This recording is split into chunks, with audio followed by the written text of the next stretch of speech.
So in today's video, we'll be discussing like what will Nifty do on 13th May and what we discussed in the last video. जो हमने discuss किया था last video में almost Nifty ने वही किया था। Last video मैंने डाला था वेनसडे को या थर्सडे को। सो बेसिकली थर्सडे को निफ्टी की एक्सपायरी था, मैंने ऑप्शन के प्रीमियम दिखाया था कि कोई मूव नहीं आएगा निफ्टी में, एंड बेसिकली वही हो रहा था पूरा दिन। आप देखोगे तो एंड में न्यूज़ आया कि पाकिस्तान और इंडिया का टेंशन बढ़ गया है, उसके बाद एक क्रैश आता है मार्केट से ही कंसोलिडेशन हुआ। और जब सैटरडे को सीज फायर का न्यूज़ आया, ये उसका इम्पैक्ट आया आज। और एक और न्यूज़ था कि यूएस ने चाइना पर टैरिफ स्लैश किया है, 30% कर दिया सिर्फ। तो उसके कारण अब ये रैली आ रहा है मार्केट्स में। अब इसे एक टर्म बोलते हैं शॉर्ट स्क्वीज। अब आप देखोगे तो 22 अप्रैल से मार्केट कंप्लीटली ये साइडवेज था। तो मार्केट्स में दो टाइप्स ऑफ करेक्शन होते हैं। एक करेक्शन होता है प्राइस वाइज करेक्शन और दूसरा होता है टाइम वाइज करेक्शन। तो ये आप देखोगे तो ये एक टाइम वाइज करेक्शन था मार्केट में 22 अप्रैल से 9 मई तक। आज क्या हुआ, जब वो दो न्यूज़ आई अच्छी अच्छी, तो ये मार्केट्स खुला ही बहुत ऊपर, 500 पॉइंट जितना ऊपर खुला, और उसके बाद और रैली एक्सटेंड हुआ, निफ्टी जाके 900 पॉइंट ऊपर बंद हुआ। पर एक और इंटरेस्टिंग थिंग ये है कि after October 18 it is the highest closing. तो ये बता रहा है निफ्टी का स्ट्रेंथ। और अब जो अगला लेवल आपको देखना चाहिए वो है 25,350 का। उसके पहले निफ्टी रुकना it is like impossible, because एक टर्म बोलते हैं शॉर्ट स्क्वीज। जो पब्लिक ने, रिटेलर्स ने, एच एन आईज ने लॉट ऑफ शॉर्ट्स मेक किया था ये लेवल में बहुत शॉर्ट्स बने थे।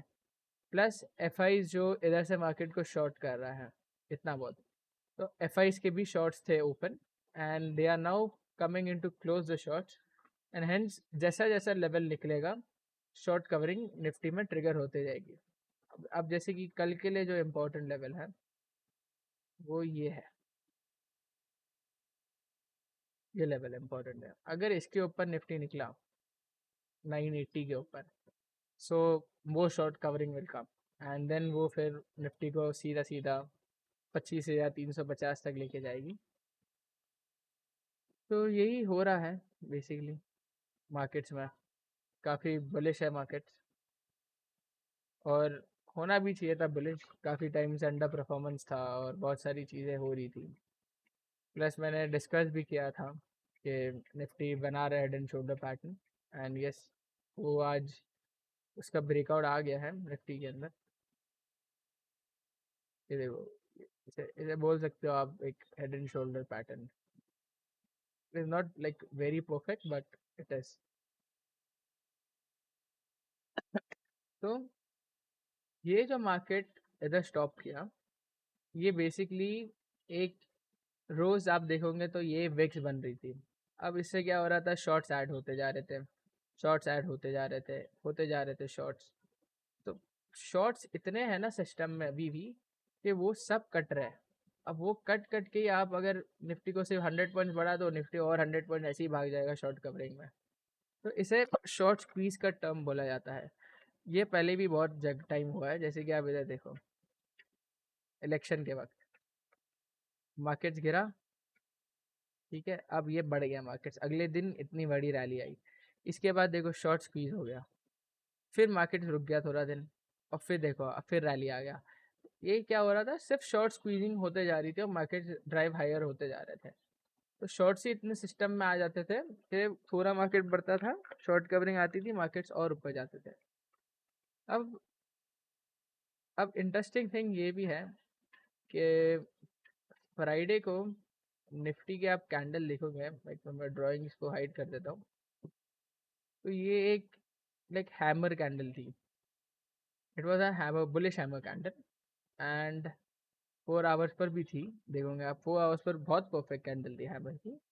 एंड मतलब किसको तो मालूम था कि सीज फायर होगा, न्यूज़ आने वाला था कुछ तो। मे बी हो सकता है ये एफ ने ही मतलब ऑपरेटर्स ने बनाया हो ऑन द इंडिया एंड अरे US and China news, but definitely cease fire भी हो गया उसमें और मार्केट्स बहुत हायर हो गए थे उसमें। तो ये होगा कंटिन्यू और ये इधर नहीं रुकेगा निफ्टी बेसिकली। अक्टूबर के बाद हाईएस्ट क्लोजिंग है एज आई सेड, तो रुकना थोड़ा निफ्टी का ना जल्दी रुकना मुश्किल है। एंड मैं तो इवन ये भी बोलूँगा कि निफ्टी थोड़े टाइम में नया लाइफ टाइम हाई मारेगा। हाई लाइफ टाइम हाई लगाएगा निफ्टी नया। तो लेट्स सी क्या होता है आगे। तो, हाँ एक और थिंग कि मार्केट्स में मतलब हर एक फाइनेंशियल इंस्ट्रूमेंट में there are two kinds of gaps. One is the normal gap and other is the breakaway gap. So this is a pretty good breakaway gap and ये literally एक अच्छा breakaway gap है. So breakaway gaps have the tendency to not get filled basically. So example मैं दिखाता हूँ आपको, बहुत सारे जगह आपको दिखेगा। टाटा मोटर्स का एक एग्जाम्पल दिखाता हूँ आपको मैं। टाटा मोटर्स में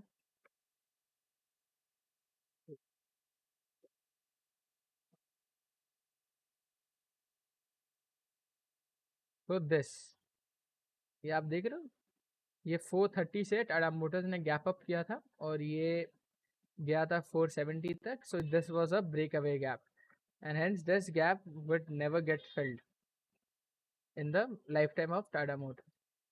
हाँ अगर कोई पेंडेमिक जैसा कुछ सिचुएशन आता है जहाँ बहुत मार्केट ही बहुत 50% क्रैश हो जाता है, तो yes then this gap would get filled. But this gap it is very impossible in a normal like situation to get filled. Nifty में भी आपको मैं एग्जांपल दिखाता हूँ वैसी example like here see this gap 17,000 से बड़ा गैप आया था 17,092. It was a very big gap and Nifty close at 17,350 and as you see वही बॉटम था मार्केट्स का. और उसके बाद मार्केट्स में बहुत बड़ा रैली आता गया.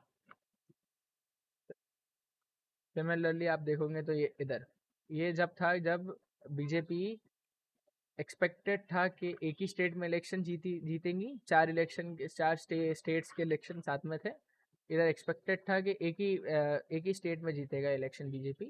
But on the Contra hand BJP von in 3 states and hence this gap up was created and this gap is yet to be filled. तो निफ्टी पर 20,500 भी आना थोड़ा मुश्किल है in a normal situation. Normal situation में ये भी आना बहुत मुश्किल है. अब आपको नॉर्मल गैप दिखा दो मैं. आप ये देखो तो ये जो गैप था 23,260 पर, ये देखोगे तो ये नॉर्मल गैप्स थे. ये काफ़ी बने थे गैप. ये देखो नॉर्मल नॉर्मल गैप्स थे. This was also a normal gap and there was no any kind of a breakaway gap here. Hence markets made a top there and they started falling pretty badly after that. And as you see, every gap was filled. So this was also not a breakaway gap. This gap was even filled. So yeah, there are two kind of gaps.